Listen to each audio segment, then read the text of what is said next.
بسم اللہ الرحمن الرحیم الحمد للہ الذی ہدانا لہذا وما كنا لنهتدي لولا ان هدانا الله لقد جاءت رسل ربنا بالحق الصلاة والسلام على صاحب الدين والإسلام والحل والحرام والركن والمقام والصلاة والصيام والسجود والقيام والشريعة والأحكام والحجة والبرهان والمحبة والعرفان والحق والبيان والكتاب والقرآن سيدنا ونبينا وشفيعنا ومولانا ومولى الثقلين جد الحسن والحسين أبي القاسم محمد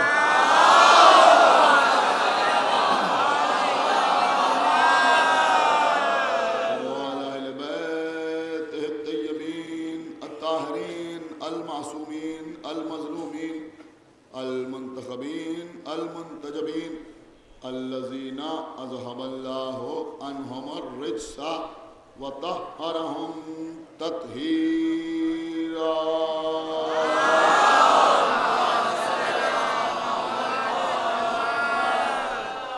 ولعنة الله على أعدائهم وقتلتهم وغاصبي حقوقهم ومنكري فضائلهم ومصائبهم وشجاعتهم وسخاوتهم وطهارتهم وولايتهم وعظمتهم وعطشهم أجمعين من الآن إلى يوم الدين اللهم عذبهم عذابا يستغيث منه أهل النار آمين رب العالمين أما بعد فقد قال الله سبحانه تبارك وتعالى في كتابه المجيد وفرقانه الحميد وقوله الحق بسم الله الرحمن الرحيم يا أيها الذين آمنوا اتقوا الله وكونوا مع الصادقين صلوات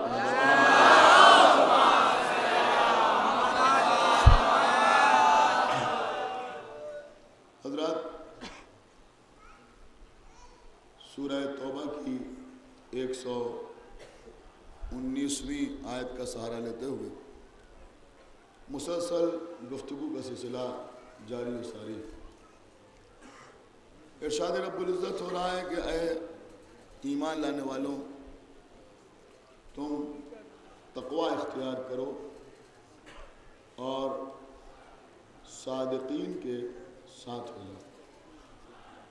عزیزوں آپ غور فرمائیں، اے ایمان لانے والوں تم تقوی اختیار کرو، آپ میرے تو متوجہ رہیں، تم تقوی اختیار کرو اور صادقین کے ساتھ ہو جاؤ۔ عزیزوں اکثر صادقین کے سلسلے میں بحث ہوتی ہے کہ حقیقت میں یہ صادقین کون لوگ ہیں۔ کچھ لوگ یہ سمجھتے ہیں کہ دنیا میں جو لوگ سچے ہونے کا دعویٰ کریں، دنیا میں جو لوگ صادق ہونے کا دعویٰ کریں، حقیقت میں وہی صادقین۔ لیکن اگر آپ آیت مبارکہ کو غور سے دیکھیں تو بات خود بخود آپ کی سمجھ میں آ جائے گی کہ حقیقت میں صادقین کون لوگ ہیں، کن لوگوں کو صادقین کہا جا سکتا ہے۔ دیکھیے اللہ ایمان لانے والوں کو حکم دے رہا ہے کہ تم تقوی اختیار کرو اور صادقین کے ساتھ ہو جاؤ۔ مثلا اللہ نے فرشتوں کو یہ حکم دیا کہ جب میں آدم کے پیکر میں اپنی روح داخل کروں تو تم سب کے سب سجدے میں گر پڑو۔ تو یہ بات تو خود ہی سمجھ میں آ جاتی ہے کہ فرشتے اور ہیں اور مزدود ملائکہ آدم اور ہیں، اس لیے کہ فرشتوں کو حکم دیا جا رہا ہے کہ تم آدم کو سجدہ کرو۔ تو جب اللہ ایمان لانے والوں کو حکم دے رہا ہے کہ تم صادقین کے ساتھ ہو جاؤ تو کیا یہ اس بات کی طرف اشارہ نہیں ہے کہ صادقین وہ نہیں ہیں کہ جو کلمہ پڑھ کر ایمان لانے والے ہیں، صادقین وہ نہیں ہیں کہ جو تقوی اختیار کرنے والے بلکہ صادقین اللہ کے وہ مقرب بندے ہیں کہ جن کی محبت کا نام ایمان ہے، جن کے عشق کا نام تقویٰ ہے۔ صلوات محمد۔ مجھے عرض کرنے کا مقصد یہ ہے کہ جو لوگ پہلے بت پرست تھے، جو پہلے اصنام پرستی کرتے تھے، جو پہلے کافر تھے، بعد میں کلمہ پڑھ کر اشہد ان لا الہ الا اللہ کہہ کر، اشہد ان محمد رسول اللہ کہہ کر دائرہ اسلام میں داخل ہوئے، وہ کچھ بھی ہو سکتے ہیں مگر صادقین نہیں ہو سکتے۔ عزیزوں، اکثر ہمارے یہاں بھی ممبر سے اس بحث کو چھوڑا جاتا ہے کہ سب سے پہلے ایمان کون لائے۔ کچھ لوگ چونکہ کہتے ہیں کہ فلاں صاحب سب سے پہلے ایمان لائے، ایک صاحب کے سلسلے میں بہت زیادہ زور دیا جاتا ہے کہ سب سے پہلے وہ ایمان لائے، سب سے پہلے انہوں نے کلمہ پڑھا۔ حالانکہ عزیزوں، طبری نے اپنی کتاب میں لکھا ہے کہ ان سے پہلے 50 افراد ایمان لا چکے تھے، ان سے پہلے 50 افراد ایمان لا چکے تھے۔ لیکن سمجھدار لوگ بیٹھے ہوئے ہیں، اہل لکھنؤ صاحب زبان لوگ بیٹھے ہوئے ہیں۔ ایک جملہ میں آپ کے سامنے عرض کروں کہ وہ لکھ رہا ہے کہ 50 افراد ان سے پہلے ایمان لا چکے تھے۔ اس کا مطلب یہ ہوا کہ 50 کو تو طبری ان سے افضل سمجھتا ہے۔ انہوں نے کہا کہ 50 افراد ان سے پہلے، ایک صلوات اور پڑھے پر محمد، 50 افراد ان سے پہلے ایمان لا چکے تھے۔ لیکن اب یہاں بحث ہوتی ہے مولا علی کے سلسلے میں کہ مولا علی پہلے ایمان لائے یا وہ پہلے ایمان لائے۔ عزیزوں، میں سمجھتا ہوں کہ اس طرح کی بحث کرنے والا اپنے کو شیعہ کہلانے کا لائق نہیں ہے۔ لیکن غور کیجئے عزیزوں، فضول کی بحثیں ممبر سے نہیں ہونا چاہیے۔ یہ کہنا کہ پہلے مولا علی ایمان لائے ہم کو عقیدہ شیعت سے خارج کر دیتا ہے، اس لیے کہ علی اسے کہتے ہی نہیں کہ جو ایمان لائے۔ ایک صلوات محمد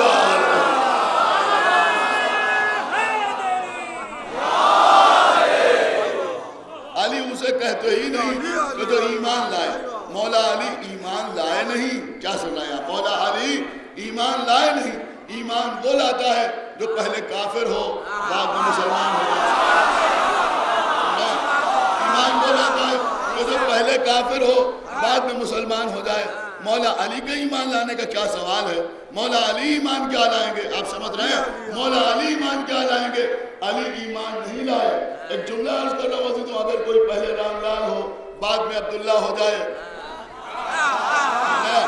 تو یہ بحث کی جائے کہ وہ ایمان کب لایا۔ لیکن اگر کسی اچھے بھلے آدمی کے لیے میں کہوں کہ بھئی یہ ایمان کب لائے تو لوگ کہیں گے بھئی ان کے ایمان لانے کا کیا سوال۔ ہم نے کہا کیا یہ مومن نہیں ہے؟ کہ یہ مسلمان نہیں ہے؟ کہ مومن بھی ہے، مسلمان بھی ہیں، صاحب ایمان بھی ہیں، تو ہمیں بتاؤ یہ ایمان کب لائے؟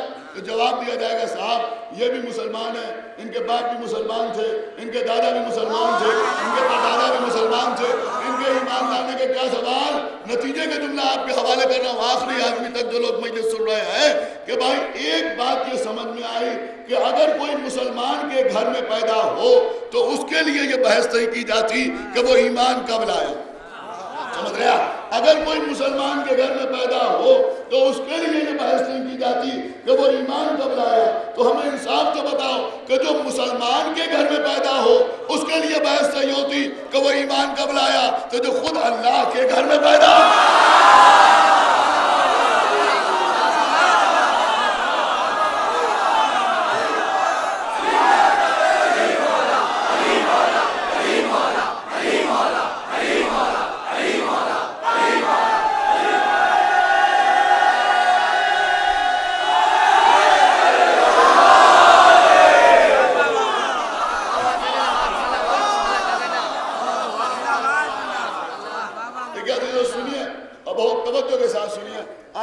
سامنے کچھ خاص باتیں عرض کرنا ہے اور بہت خاص باتیں عرض کرنا ہے۔ ماشاءاللہ نوجوان کثرت سے مجالس پہ آتے ہیں، اما مجلسوں میں چاہتا ہوں کہ مجلسوں کا موضوع سوائے فضائل محمد و آل محمد کے کچھ اور نہ رہے۔ اس کے علاوہ کوئی ادھر ادھر کی بات مجلس میں عرض نہ کی جائے۔ میرے خیال میں آپ میرے بارے میں کوئی گواہی دیں یا نہ دیں، لیکن یہ گواہی ضرور دیں گے کہ میں نے مجلس میں ہمیشہ صرف فضائل و مصائب اہل بیت پڑھے ہیں، اس کے علاوہ کبھی کچھ اور نہیں پڑھا۔ صلوات محمد مقصد مجلس ہے، آپ تمام مجالس میں جائیں، شرکت کریں، اس لیے کہ یہ محرم امام حسین علیہ السلام پر رونے کے لیے آتا ہے، آقا حسین کا غم منانے کے لیے آتا ہے۔ بس عزیزوں میں ایک بات عرض کر رہا ہوں، پوری توجہ آپ حضرات کی۔ عزیزوں ہمارے پہلے امام سے لے کے آخری امام تک دیکھ ڈالیے، دیکھیں سنیے گا، بڑی چیلنجنگ بات آپ کے سامنے عرض کر رہا ہوں کہ مولا علی سے لے کر ہمارے آخری امام تک ہمارے تمام ائمہ کی سوانح عمری پر آپ کو نظر کریں، آپ نظر کریں، آپ کو ہر امام کی سوانح عمری میں ان کے شاگردوں کے نام ملیں گے۔ فلاں مولا علی کا شاگرد تھا، فلاں امام حسن کا شاگرد تھا، فلاں امام حسین کا شاگرد تھا، اتنے امام زین العابدین کے شاگرد تھے، یہ افراد امام محمد باقر کے شاگرد تھے، ہزاروں کی تعداد میں امام جعفر صادق کے شاگرد تھے، اتنے لوگ امام موسیٰ کاظم کے شاگرد تھے، اتنے لوگ امام رضا کے شاگرد تھے، اتنے لوگ امام تقی کے شاگرد تھے، اتنے لوگ امام علی نقی کے شاگرد تھے، اتنے افراد امام حسن عسکری کے شاگرد تھے۔ آپ کو دنیا میں ہمارے اماموں کے بے شمار شاگرد ملیں گے، لیکن ہمارے کسی امام کا کوئی استاد نہیں ملے گا۔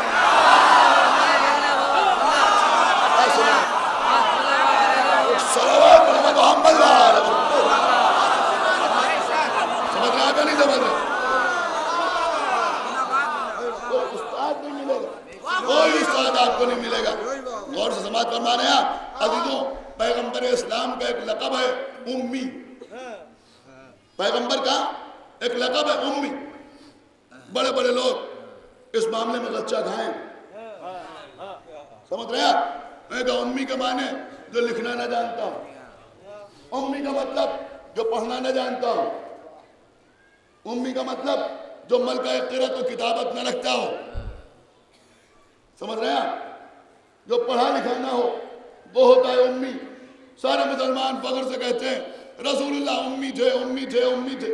میں نے کسی مجلس میں آپ کے سامنے عرض کیا تھا کہ جن کو لفظ مولا کے 25 معنی نظر آتے ہیں ان کو امی کے ایک ہی معنی نظر آتے ہیں، جو پڑھنا نہ جانتا ہو، جو لکھنا نہ جانتا ہو۔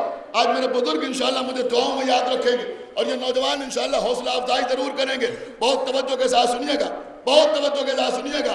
دیکھیں امی کے معنی یہ کہیں نہیں ملتے کہ جو لکھنا نہ جانتا ہو وہ امی، جو پڑھنا نہ جانتا ہو وہ امی۔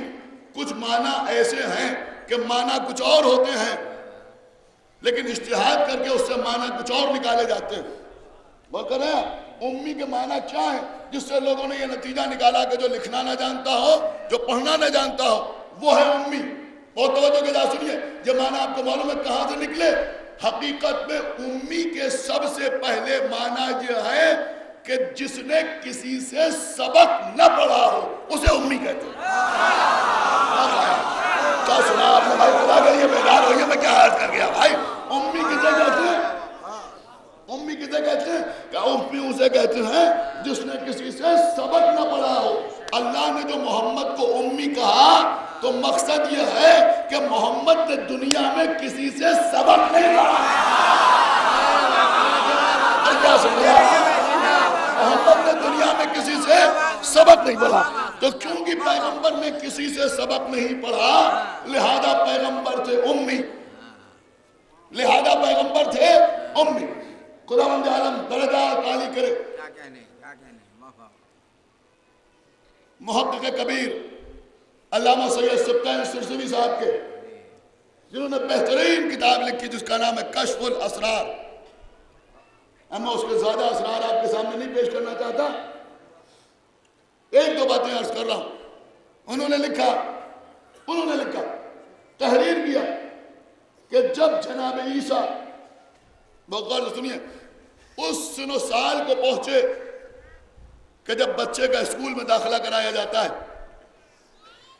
تو جناب مریم جناب عیسیٰ کو لے کے ایک استاد کے پاس گئیں اور جانے کے بعد اس استاد سے کہا کہ میرے بچے کو کچھ تعلیم دے دو، میرے بچے کو کچھ پڑھا دو۔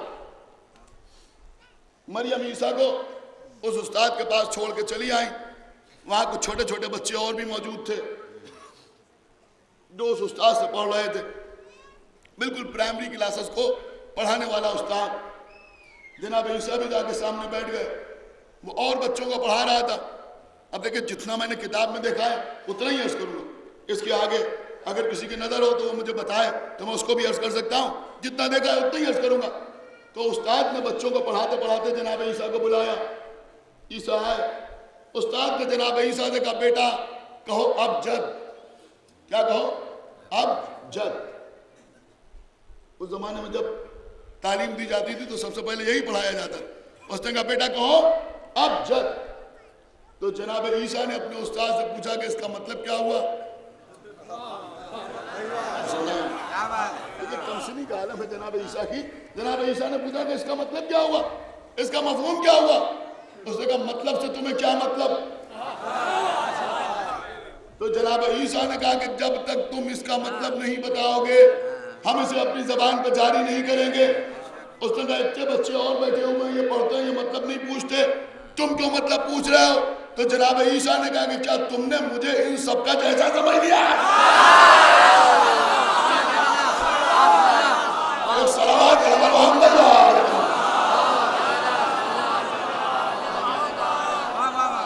جناب عیسیٰ نے کہا کہ تم نے مجھے ان سب کا جیسا سمجھ لیا ہے. میں ان سب کا جیسا نہیں ہوں. جب تک تم مجھے نہ بتاؤ گے کہ ابجد کا مطلب کیا ہے اس وقت تک ہم اسے اپنی زبان پر جاری نہیں کریں گے. تو اب جو اور بچے بیٹھے ہوئے تھے ان میں بھی کچھ بغاوت ہونے لگی. وہ بچے کہنے لگے استاد آپ بتاتے کیوں نہیں؟ یہ نیا نیا بچہ آیا یہ پوچھ رہا ہے آپ بتائیے. آخر میں استاد کو کہنا پڑا کہ مجھے تو نہیں معلوم کہ تم جانتے ہو. تو جناب عیسیٰ نے کہا ہاں میں جانتا ہوں اس کا مطلب کیا ہے. ہاں میں جانتا ہوں اس کا مطلب کیا ہے، میں بتاتا ہوں اس کا مطلب کیا ہے. تو اس نے کہا کہ بتاؤ اس کا مطلب کیا ہے. تو جناب عیسیٰ نے کہا ایسے نہیں بتاؤں گا. کہ پھر کیسے بتاؤ گے؟ کہ میں شاگرد کی جگہ بیٹھا ہوا ہوں، تم استاد کی جگہ بیٹھے ہوئے ہو.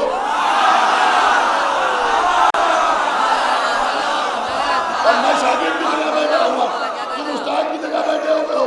پہلے تم آ کے شاگرد کی جگہ پہ بیٹھو، مجھے اپنی جگہ پہ بیٹھنے دو، تب میں بتاؤں گا کہ ابجد کا مطلب کیا ہے. تب میں بتاؤں گا کہ ابجد کا مطلب کیا ہے. ہمارا سلام ہو ہمارے مولا کی اعلیٰ ظرفی پر. کیا سن رہے ہیں؟ ہمارا سلام ہو ہمارے مولا کی اعلیٰ ظرفی پر. وہاں عیسیٰ نے کہا مجھے پہلے استاد کی کرسی پر بٹھاؤ تب میں بتاؤں گا. میرے مولا نے دربار خلافت میں آ کر نہ معلوم کتنے فیصلے کیے، لیکن یہ علی کی اعلیٰ ظرفی تھی کہ کبھی کسی سے یہ نہیں کہا کہ مجھے منبر پر بٹھاؤ.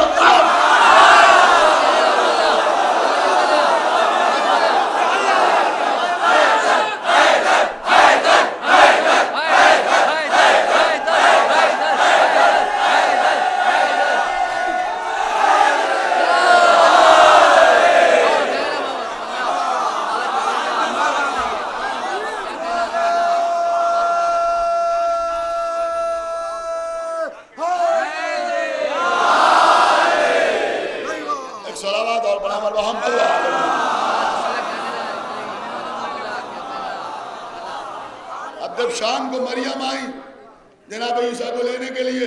جیسے لوگ بچوں کو اسکول چھوڑنے جاتے ہیں بعد میں لینے جاتے ہیں، یہ طریقہ بڑا پرانا ہے. مریم آئی عیسیٰ کو لینے کے لیے. تو آپ کو معلوم استاد نے کیا کہا؟ استاد نے عیسیٰ کو مریم کے حوالے کیا. مریم نے پوچھا بچے کا کیسا حال چال رہا؟ استاد نے کہا کل سے اس بچے کو یہاں نہ بھیجنا، کل سے اس بچے کو یہاں نہ بھیجنا. مریم نے پوچھا کیوں کیا بات ہے؟ کوئی گستاخی کر دی آپ کی شان میں؟ کہا گستاخی کی بات نہیں ہے. کہا نہیں کل سے یہاں نہ بھیجنا. کہا کیوں؟ کہا اس لیے کہ یہ بچہ جو دنیا میں آیا ہے یہ پڑھنے کے لیے نہیں آیا ہے، پڑھانے کے لیے آیا ہے، یہ پڑھانے کے لیے آیا ہے. تب آپ مجھے بتائیں کہ جب عیسیٰ جیسے نبی کو دنیا میں آگے کسی سے پڑھنے کی ضرورت نہیں ہوتی تو پھر محمد و آل محمد کو دنیا میں آگے کسی سے پڑھنے کی ضرورت کیا ہوگی؟ اسی لیے عزیزوں ہمارے ائمہ کے شاگردوں کے نام تاریخ میں ملتے ہیں اور کیا آپ نے، لیکن آج تک کوئی ایک نام ایسا ہمارے سامنے نہیں آیا کہ کوئی کہے یہ فلاں امام کے استاد تھے اور یہ فلاں امام کے استاد تھے اور یہ فلاں امام کے استاد تھے. ان کے شاگرد ملیں گے، ان کا کوئی استاد نہیں ملے گا، اس لیے کہ یہ دنیا میں تعلیم دینے کے لیے آتے ہیں، تعلیم حاصل کرنے کے لیے نہیں آتے. یہ اللہ کی طرف سے علم لے کے آتے ہیں. عزیزو ہمارے چھٹے امام امام جعفر صادق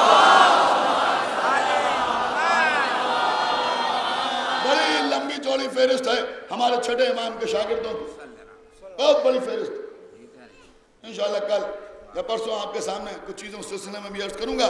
عزیزو ہمارے چھٹے امام آپ کو معلوم ہے کہ جب دنیا میں ظہور فرمائے، جب دنیا میں تشریف لائے، تو دنیا میں تشریف لانے کے بعد امام نے اپنے دونوں ہاتھوں کو زمین پر رکھا اور آسمان کی طرف دیکھا اور کلمہ طیبہ کو اپنی زبان پہ جاری کیا۔ یہ ساری تاریخوں میں ملتا ہے، آپ کے چھٹے امام نے کلمہ طیبہ کو اپنی زبان پر جاری کیا۔ اس کا مطلب یہ ہوا، اب ایک جملہ عرض کر رہا ہوں، زبان کا جملہ ہے کہ امام کو نہیں آتا ہوتا، امام کہلانے کے لائق وہ نہیں ہوتا جو دنیا میں آ کے اسلام لائے۔ کیا سنائے آپ نے؟ امام وہ ہوتا ہے جو آسمان سے اسلام لے کے آتا ہے، وہ ہوتا ہے جو اسلام اپنے ساتھ لے کے آتا ہے۔ تو عزیزو یہ تھے ہمارے چھٹے امام۔ اب سنیے آج کی مجلس ان نوجوانوں کی نظر ہے، آپ غور فرمائیں عزیزو، ہمارے چھٹے امام بڑے بڑے یورپین اور امریکن مورخین نے ہمارے چھٹے امام کی سوانح عمری کو پڑھا، ان کے واقعات کو پڑھا اور ایک کتاب مرتب کی۔ ایک آدمی نے نہیں، کئی لوگوں نے مل کے ایک کتاب مرتب کی، اور اس کتاب میں انہوں نے یہ تحریر کیا کہ شیعوں کے چھٹے امام جعفر ابن محمد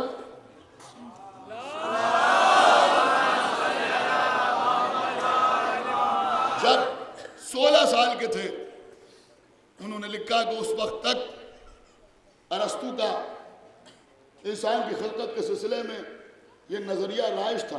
کون سا نظریہ؟ جو آج بھی لوگوں کے درمیان رائج ہے۔ میں بچوں کو یہ بتانا چاہتا ہوں کہ یہ نظریہ اسلامی نظریہ نہیں ہے۔ لوگ سمجھتے ہیں یہ اسلامی نظریہ ہے، یہ اسلامی نظریہ نہیں ہے۔ کیا کہ انسان 4 چیزوں سے مل کے بنا ہے، آگ، پانی، مٹی اور ہوا۔ سنتے ہیں نا، انسان 4 چیزوں سے مل کے بنا ہے، آگ، پانی، مٹی اور ہوا۔ تو لوگ سمجھتے ہیں یہ کوئی اسلامی نظریہ ہے یا قرآنی نظریہ ہے۔ یہ اسلامی یا قرآنی نظریہ نہیں ہے، یہ ارسطو کا نظریہ ہے۔ ارسطو نے یہ نظریہ پیش کیا تھا کہ انسان کی خلقت میں یہ 4 عناصر استعمال ہوئے ہیں۔ اس نے مٹی کو بھی ایک عنصر کہا، اس نے ہوا کو بھی عنصر کہا، اس نے پانی کو بھی عنصر کہا، سمجھ رہے ہیں آپ؟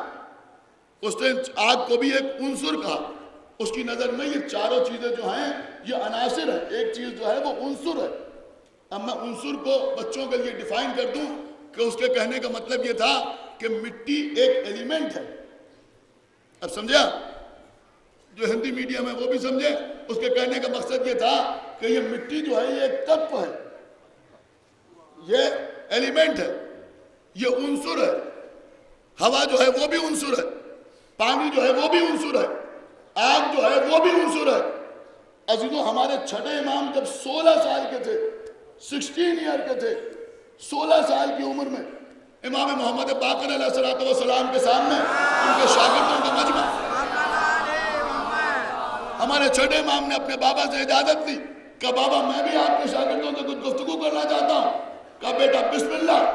آپ کے امام نے ایک مٹھی خاک اٹھائی اور اٹھانے کے بعد یہ فرمایا کہ مجھے ارسطو جیسے شخص پر حیرت ہے کہ اس نے اس مٹی کو عنصر کیسے کہہ دیا۔ کیا سنایا؟ خدا کے لیے بیدار ہوئیے۔ امام نے فرمایا کہ اس نے اس مٹی کو عنصر کیسے کہہ دیا، اس کو ایلیمنٹ کیسے کہہ دیا۔ کیا سنایا؟ اس کو ایلیمنٹ کیسے کہہ دیا۔ امام نے فرمایا کہ یہ مٹی عنصر نہیں ہے بلکہ یہ عناصر کا مجموعہ ہے۔ کیا سنا آپ نے؟ امام نے فرمایا کہ یہ عنصر نہیں ہے بلکہ یہ عناصر کا مجموعہ ہے، یعنی اس کی میں بہت سے عناصر موجود ہیں، اس میں بہت سے ایلیمنٹس موجود ہیں۔ دیکھیے آج کے زمانے میں اگر کوئی یہ بات کرے تو مسئلہ حیرت میں ڈالنے کا نہیں ہے، اس لیے کہ آج کی تحقیق یہ ہے کہ دنیا میں 118 ایلیمنٹس موجود ہیں۔ کیا سنا ہے؟ دنیا میں 118 ایلیمنٹس موجود ہیں، لیکن آج سے 1400 برس پہلے ہمارے چھٹے امام نے مٹی کو ہاتھ میں لے کے کہا کہ یہ ایلیمنٹ نہیں ہے بلکہ یہ ایلیمنٹس کا مجموعہ ہے، یعنی اس میں بہت سے ایلیمنٹس ہیں۔ تو سائنسدانوں کو امام جعفر صادق کے لیے یہ کہنا پڑا کہ ہم شیعہ تو نہیں ہیں، ہم مسلمان تو نہیں ہیں، ہم یہ تو نہیں کہہ سکتے کہ ان کو اللہ نے علم دے کے بھیجا تھا، لیکن امام کے اس قول کی بنیاد پر ہم یہ کہہ سکتے ہیں کہ 16 سال کی عمر میں امام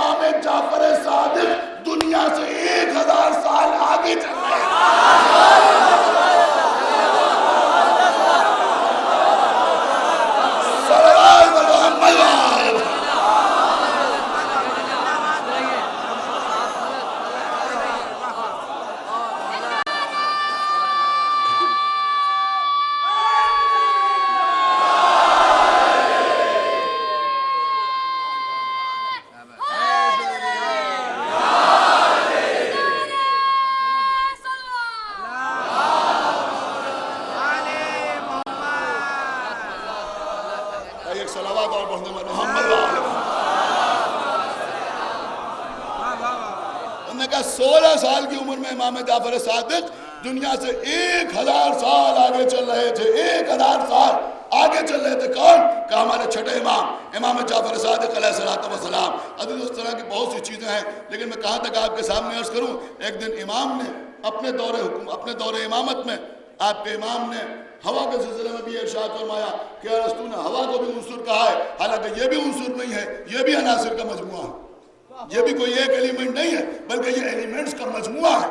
دیکھیں اس وقت میں بچوں سے بات کر رہا ہوں، میرے خیال میں یہ میری بات کو زیادہ اچھی طرح سمجھ رہے ہیں جو باتیں اس وقت میں آپ کے سامنے عرض کر رہا ہوں۔ اور آپ کے چھٹے امام نے یہ بھی ارشاد فرمایا کہ اس ہوا میں بہت سے عناصر موجود ہیں، بہت سے ایلیمنٹس موجود ہیں، اور یہ بھی ارشاد فرمایا کہ اس میں بہت سی گیسز موجود ہیں، اور یہ بھی ارشاد فرمایا کہ ان ساری گیسز میں ایک گیس ایسی ہے کہ جس کی وجہ سے انسان سانس لیتا ہے۔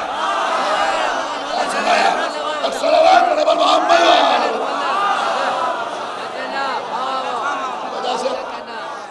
صلوات اور بڑا بڑا محمد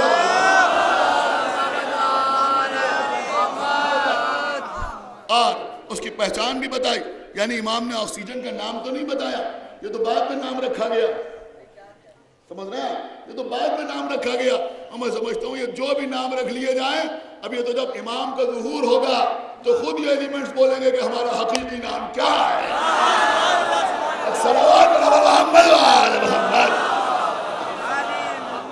لیکن امام نے اس کی صفتیں بیان کی۔ امام نے آکسیجن کے بارے میں بتایا کہ وہ عنصر جو انسان کی سانس لینے کے لیے ضروری ہے، اس کی شان یہ ہے کہ وہ خود نہیں جلتا مگر جلنے میں مدد کرتا ہے۔ آپ امام فرما رہے ہیں کہ وہ خود نہیں جلتا مگر جلنے میں مدد کرتا ہے۔ بہرحال میں اس طرح کی زیادہ چیزیں آپ کے سامنے نہیں پڑھنا چاہتا، بس میں یہ عرض کر رہا ہوں کہ عزیزو ہمارا جو امام ہوتا ہے، جو ہمارا امام ہوتا ہے، وہ ایسا نہیں ہوتا کہ اس بارے میں جانے اور اس بارے میں نہ جانے، سمجھ رہے ہیں آپ؟ وہ ایسا نہیں ہوتا جیسے ہم کسی کو عالم کہتے ہیں تو جس کو ہم عالم کہتے ہیں وہ عالم کم ہوتا ہے، جاہل زیادہ ہوتا ہے، سمجھ رہے ہیں؟ وہ عالم کم ہوتا ہے، جاہل زیادہ ہوتا ہے۔ اس کے سامنے فزکس کی بات رکھی گئی، اس نے کہا ہمیں یہ نہیں معلوم۔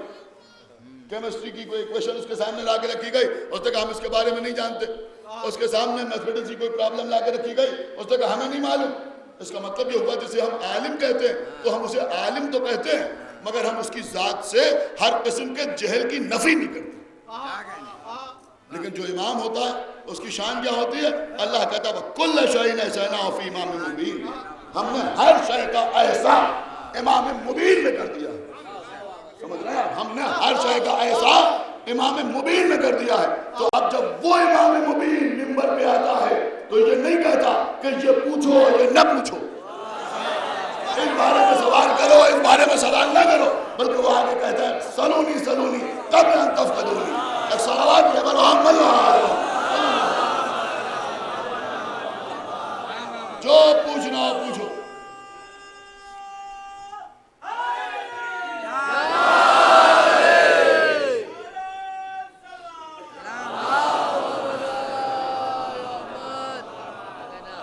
سنیے ایک بات عرض کر رہا ہوں، انشاءاللہ آپ کو بھی لطف آ جائے۔ بہت سے لوگ ان معاملات پہ پڑھتے رہتے ہیں اور دنیا دیکھتی ہے کہ اپنے کو مسلمان کہنے والے، اس قسم کی شکل بنانے والے کردار میں کیسے ہوتے ہیں، سمجھ رہے ہیں؟ کردار میں کیسے ہوتے ہیں؟ بڑی سی داڑھی رکھ لی، نہانے سے کوئی رشتہ داری نہیں، سمجھ رہے ہیں؟ خدا نہیں داڑھی، جوئیں پڑی ہوئی، میلے کچیلے، اور عزیزوں دنیا بھی نہ معلوم کیا سمجھتی ہے جب کہیں علامتیں بیان کی جاتی ہیں اور علامتیں دکھائی جاتی ہیں تو مسلمانوں کو اسی شکل میں دکھایا جاتا ہے۔ سنیے عزیزوں، ایسے ایسے لوگ، میرے مولا نے منبر سے کہا، قسم خدا کی آخری آدمی تک، آپ جانتے ہیں عزیزوں کوئی بات میں بغیر دیکھے نہیں پڑتا، ہمارے امام نے منبر سے کہا کہ جو پوچھنا ہو پوچھو قبل اس کے کہ تم مجھے کو بیٹھو۔ تو کسی کو کھڑے ہو کر پوچھنا چاہیے تو یا علی ہم زندہ کیسے ہیں؟ میرے مولا بتاتے۔ کوئی کھڑے ہو کر پوچھتا کہ یا علی ہم چاند پہ کیسے جائیں تو میرے مولا بتاتے۔ کوئی کھڑے ہو کر پوچھتا کہ ہم مریخ پر کمند کیسے ڈالیں تو میرے مولا بتاتے. کوئی کھڑے ہو کر پوچھتا کہ اس دنیا کے علاوہ کس سیارے کے اوپر زندگی ہے تو میرے مولا بتاتے. وہ فرما رہے میں زمین سے زیادہ آسمان کے راستوں سے واقف ہوں. اب آپ ذرا غور کیجئے عزیزوں، غور کیجئے کہ علی کن کے سامنے دعویٰ سلونی کر رہے ہیں؟ کس کے سامنے؟ دل میں بغض رکھنے والے، دل میں کینہ رکھنے والے، دل میں عداوت رکھنے والے، دل میں دشمنی رکھنے والے. سمجھ رہے ہیں آپ؟ ایسے ایسے لوگ علی کے سامنے موجود ہیں. یہ بات میں اس لیے عرض کر رہا ہوں کہ جو یورپین محققین ہیں انہوں نے امام جعفر صادق کے یہ سارے واقعات لکھنے کے بعد لکھا کہ شیعوں کا عقیدہ یہ ہے کہ وہ امام تھے اور ان کو اللہ نے علم دیا تھا. تو وہ کہتے ہیں اگر یہ مان لیا جائے تو اس کے بارے میں انہوں نے کیوں نہیں بتایا اور اس کے بارے میں انہوں نے کیوں نہیں بتایا اور انہوں نے یہ کیوں نہیں بتایا کہ میٹر کو انرجی میں کنورٹ کیا جا سکتا ہے. ارے تمہیں کیا معلوم امام جن کے سامنے گفتگو کر رہے تھے وہ اس لائق بھی تھے کہ انہیں یہ سب بتایا جائے؟ کیا سننا ہے؟ اگر تم ہوتے تو شاید امام کی گفتگو ہی کچھ اور ہوتی. تو ہمارے امام فرمانا جو پوچھنا ہو پوچھو. اب اس پہ تو کوئی تخصیص نہیں ہے نا، جو پوچھنا ہو پوچھو. ایک شخص کھڑا ہو گیا اپنی داڑھی کھجاتا ہوا، بڑی سی داڑھی، اور اس کے بعد امام سے کہنے لگا، میرے مولا سے کہتا ہے یا علی آپ بتائیے میری داڑھی میں بال کتنے ہیں؟ میری داڑھی میں بال کتنے ہیں؟ قسم خدا کہ میرے مولا چاہتے تو بتا دیتے، میرے مولا چاہتے تو بتا دیتے. فرمایا کہ میں بتا تو سکتا ہوں لیکن تو گر نہیں سکتا.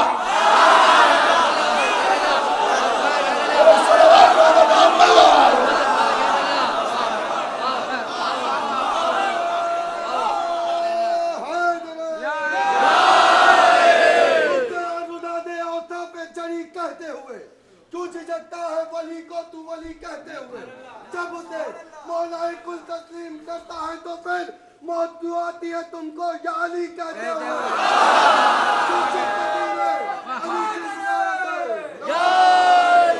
جس کے دل میں علی کی ولایت ہے، جہاں جہاں تک میری آواز جا رہی ہے، ایک آدمی سے لے کے آخری آدمی تک، عرش سے لے کے فرش تک، دل سے دونوں ہاتھ بلند کر کے نعرہ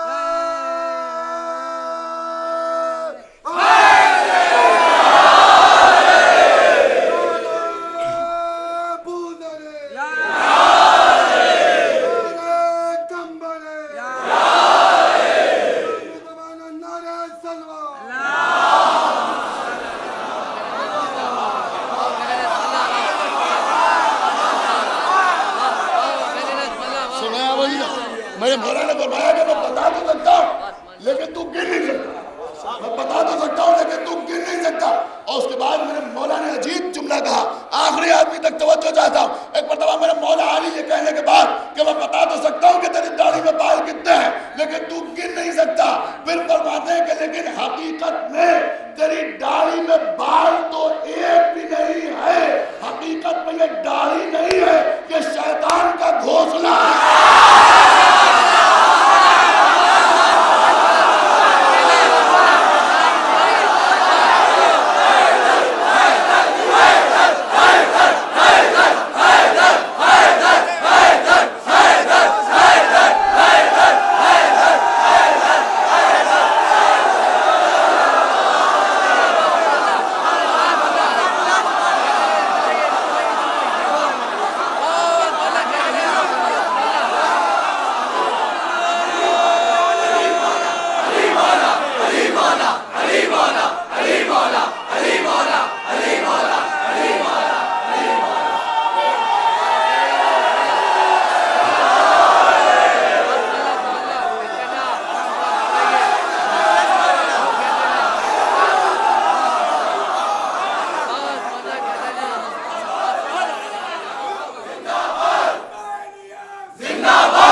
کل رات میں چودھری ہاؤس میں تو مجلس ہوتی ہے، آپ حضرات سے گزارش ہے کہ زیادہ سے زیادہ مجالس میں شرکت فرمائیں عزیزوں.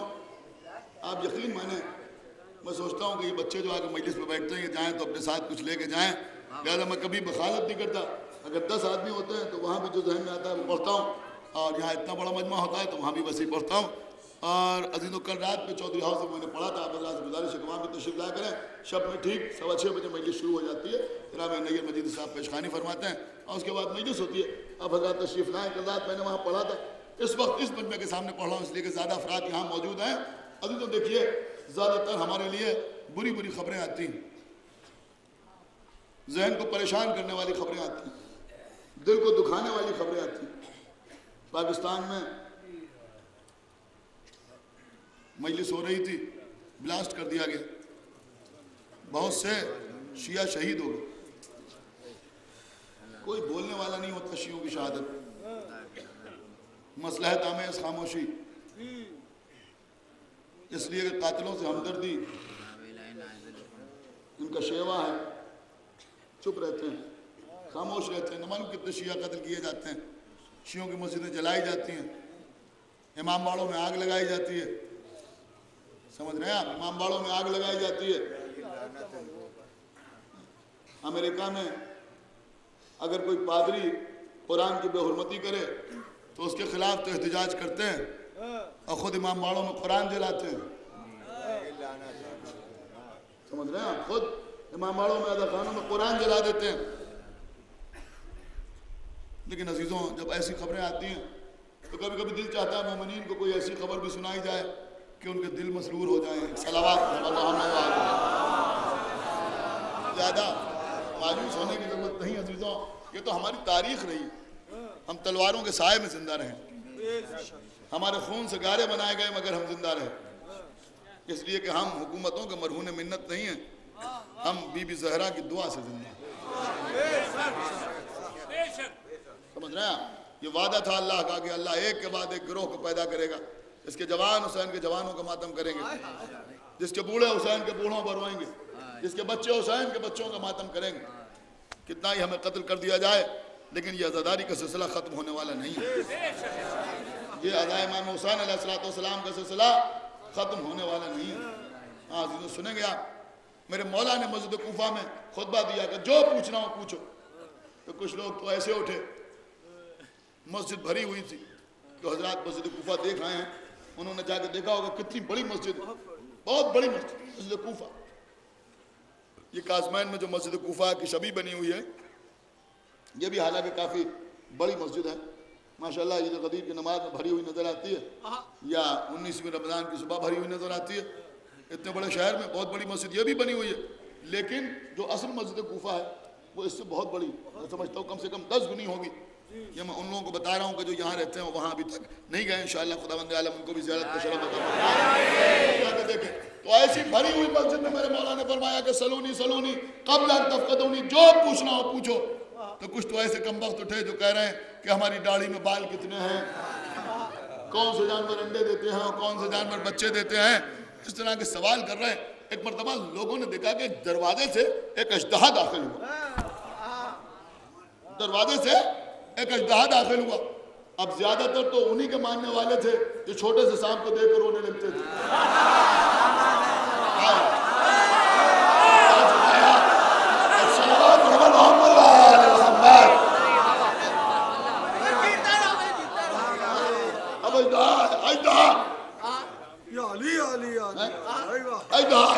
اب جو اژدہے کو دیکھا تو لوگوں میں افراتفری مچ گئی. میرے مولا نے کہا نہیں, اس کو راستہ دے دو, ڈرو نہیں, خوفزدہ نہ ہو, پریشان نہ ہو, اسے راستہ دے دو.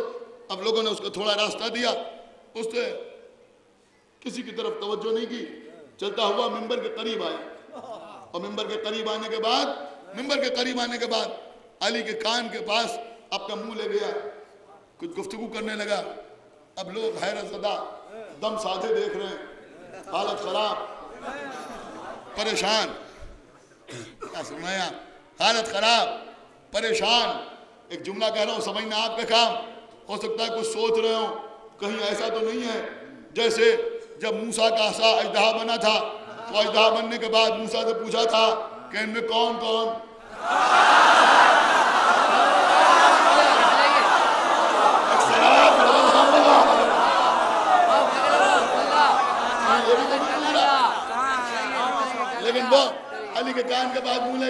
سن رہے ہیں میرے بچے؟ اور علی سے گفتگو کرتا رہا، بہت دیر تک گفتگو کرتا رہا، علی اسے کچھ جواب دیتے رہے، وہ مولا علی سے کچھ باتیں کرتا رہا، کسی کی سمجھ میں نہیں آیا کہ کیا باتیں ہو رہی ہیں۔ اس کے بعد وہ اژدہا جس دروازے سے آیا تھا اسی دروازے سے واپس چلا گیا، اسی دروازے سے واپس چلا گیا۔ اب لوگوں کی جان میں جان آئی، اب دم میں دم آیا۔ اب لوگوں نے کہا یا علی یہ کون تھا؟ یہ اژدہا آپ سے کیا کہنے کے لیے آیا تھا؟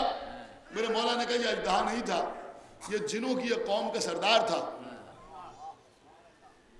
کہا یا علی یہ کیا کہنے کے لیے آیا تھا؟ کہا کہ اس کی قوم میں کچھ مسائل پیدا ہو گئے ہیں، یہ وہ مسائل لے کے میرے پاس آیا تھا، میں نے ان کا حل اس کو بتا دیا، وہ واپس چلا گیا۔ اس لیے کہ اللہ نے جنوں کو یہ قوت دی ہے کہ وہ اپنی شکل بدل کے انسانوں کے سامنے آ سکتے ہیں۔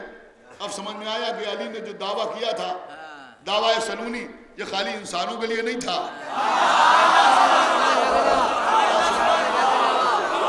یہ خالی انسانوں کے لیے نہیں تھا۔ اب آپ نے بولیں گے تو کون بولے گا؟ اسی لیے امام شافعی نے جو ربائی کہی اس میں کیا کہا؟ علی جن حبہ الجنہ قسیم نار والجنہ، علی کی محبت گناہوں سے نجات دلانے والی ہے، اس لیے کہ علی جنت و جہنم کے تقسیم کرنے والے ہیں۔ پھر تیسرے مصرعے میں وہ کہتے ہیں کہ وصی مصطفیٰ حقا، حق کی قسم یہ مصطفیٰ کے وصی ہے۔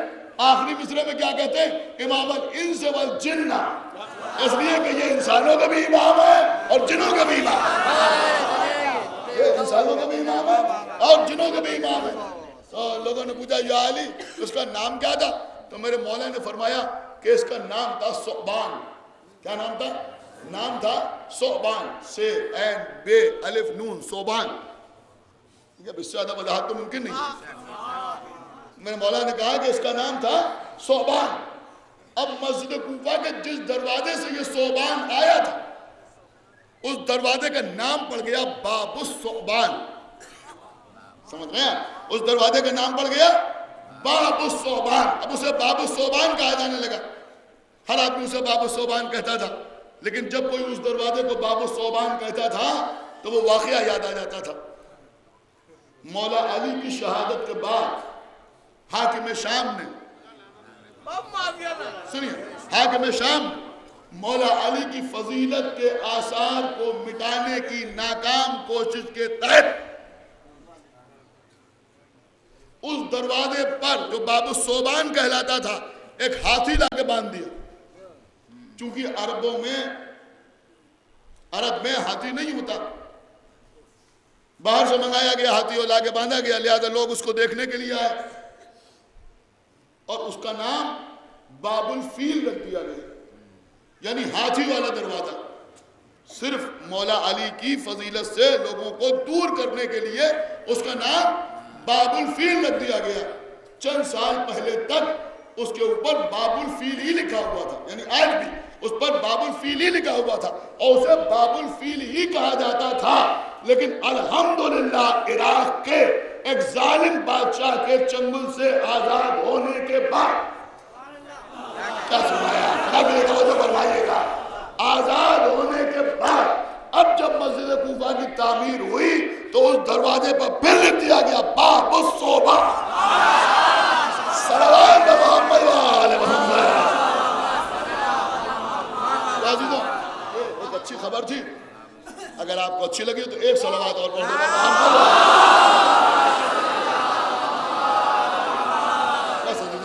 بہرحال مولا کا کرم ہے، اہل بیت کے حقوق کوئی لاکھ چھپانا چاہے لیکن اہل بیت کے حق چھپائے نہیں چھپائے، اہل بیت کے حقوق چھپائے نہیں چھپائے۔ عزیزوں، بڑے بڑے لوگ ہمارے امام کے شاگردوں میں گزرے ہیں، ہمارے چھٹے امام کے شاگردوں میں بڑے بڑے نام آتے ہیں، لیکن کچھ وہ تھے کہ جنہوں نے سامنے آ کے علم حاصل کیا اور کچھ وہ تھے جو چھپ چھپ کے علم حاصل کرتے تھے۔ ایک شخصیت ہے جن کا نام ہے محمد ابن مسلم۔ محمد ابن مسلم یہ امام محمد باقر کے بھی شاگرد تھے اور امام جعفر صادق کے بھی شاگرد تھے۔ یہ کہتے ہیں کہ ایک دن میں اپنی چھت کے اوپر، لیکن لوگ جن کو امام سمجھتے ہیں ان کی کیفیت کیا ہے آپ ملاحظہ فرمائیں گے۔ محمد ابن مسلم کہتے ہیں کہ ایک دن میں اپنی چھت کے اوپر لیٹا ہوا تھا کہ مجھے ایسا لگا کہ کوئی دق الباب کر رہا ہے۔ یہ کہتے ہیں میں نے چھت سے جھانک کے دیکھا تو کیا دیکھا کہ ایک برقع پوش خاتون کھڑی ہوئی. میں نیچے آیا, دروازہ کھولا, میں نے کہا کیا بات ہے؟ اس برقع پوش خاتون نے کہا کہ ایک مسئلہ درپیش ہے. کیا مسئلہ درپیش ہے؟ تو اس نے کہا کہ میری ایک بیٹی تھی, میں نے اس کی شادی کی, کچھ مہینے پہلے وہ حاملہ تھی, اور آج سورج غروب ہونے کے بعد اس کا انتقال ہو گیا, لیکن اس کے پیٹ میں بچہ حرکت کر رہا ہے. تو ہم آپ سے یہ پوچھنے آئے ہیں کہ اس مسئلے کا حل کیا ہے. دیکھیے عزیزوں, اب جو چیز میں آپ کو سنا رہا ہوں اس کو سمجھنے کی ضرورت ہے. اگر آپ نے غور کیا تو انشاءاللہ آپ خاموش نہیں رہیں گے, اور احساس ہوگا کہ دنیا نے کیسے کیسے اہل بیت سے علم حاصل کیا, کیسے کیسے علم حاصل کیا. تو اس نے کہا آپ بتائیں اس مسئلے کا حل کیا ہے؟ تو یہ کہنے لگے کہ بھائی ایک بار میں امام محمد باقر کی خدمت پہ بیٹھا ہوا تھا, تو وہاں ایسا ہی ایک مسئلہ آیا. تو ہمارے 5ویں امام نے یہ ارشاد فرمایا کہ عورت کا شکم چاک کر کے بچے کو نکال لیا جائے اور اس کے بعد اس کو دفن کر دیا جائے. انہوں نے مسئلہ بیان کر دیا, لیکن بیان کرنے کے بعد اس عورت سے کہنے لگے کہ لیکن ایک بات میری سمجھ میں نہیں آئی, تم بتا دو. اس نے کہا کیا؟ تو انہوں نے کہا کہ یہ بات بتاؤ کہ تم میرے پاس کیوں آ گئی؟ اس لیے کہ میں تو ایک غیر معروف آدمی ہوں, تم میرے پاس کیوں آئی یہ مسئلہ پوچھنے کے لیے؟ اس لیے کہ میں تو کبھی دعوائے علم کرتا نہیں, میں تو کبھی فتویٰ دینے کے لیے مسند بچھاتا نہیں, کہ تم میرے پاس کیوں آئی؟ تو اس عورت نے کہا کہ پہلے میں ابو حنیفہ کے پاس گئی تھی. کیا سن رہے ہیں آپ؟ اللہ کے لیے توجہ فرمائیے گا. کہا پہلے میں ابو حنیفہ کے پاس گئی تھی یہ سوچ کے کہ وہ صاحب نظر ہیں, لیکن جب میں ان کے پاس گئی تو انہوں نے مجھ سے کہا کہ تم محمد ابن مسلم کے پاس چلی جاؤ, اس لیے کہ وہ امام محمد باقر اور امام جعفر صادق کی صحبت میں بیٹھتے ہیں, جا کے ان سے پوچھو کہ اس مسئلے کا حل کیا ہے. اور پھر یہ کہا کہ واپس آ کے سب سے پہلے چپکے سے ہمیں بتا دینا.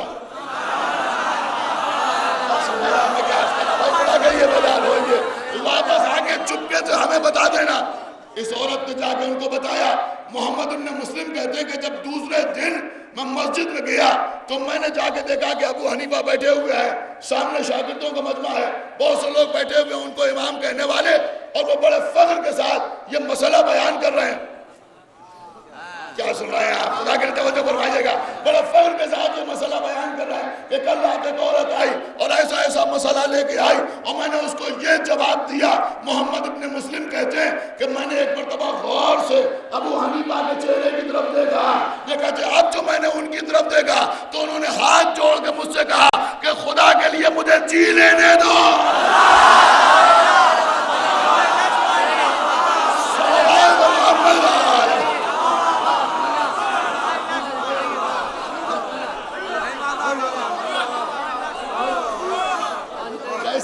کیسے لوگوں نے, آپ غور کیجئے عزیزوں, علم حاصل. لیکن عزیزوں یہی گھرانہ ہے اہل بیت کا گھرانہ, کہ جہاں شاگرد نظر آتے ہیں استاد نظر نہیں آتے. عزیزوں آج 6 محرم, اللہ آپ کو کسی غم میں نہ رلائے سوائے غم سرکار سید الشہداء.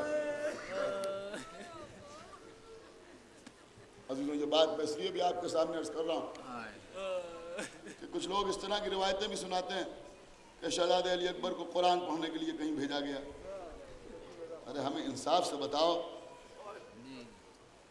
انصاف سے بتاؤ کہ جب عیسیٰ اس لائق نہیں ہے کہ کسی سے پڑھنے جائیں, سمجھ رہے ہیں, اگر بھیج بھی دیے جائیں تو استاد کہتا ہے کہ یہ پڑھانے کے لیے آئے ہیں, پڑھنے کے لیے نہیں آئے ہیں. تو جو شبیہ پیغمبر ہو, جو صورت میں, سیرت میں, رفتار میں, گفتار میں پیغمبر سے مشابہ ہو. عزیزوں آج علی اکبر کا ماتم ہے. آج آپ رونے کے لیے آئے ہیں. دور دور سے لوگ آتے تھے صرف شہزادہ علی اکبر کے چہرے کی زیارت کرنے.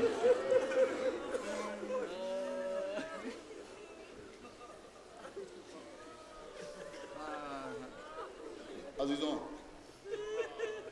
ایک واقعہ میں تقریباً ہر سال اس مجلس میں پڑھتا ہوں, اور اس سال بھی پڑھوں.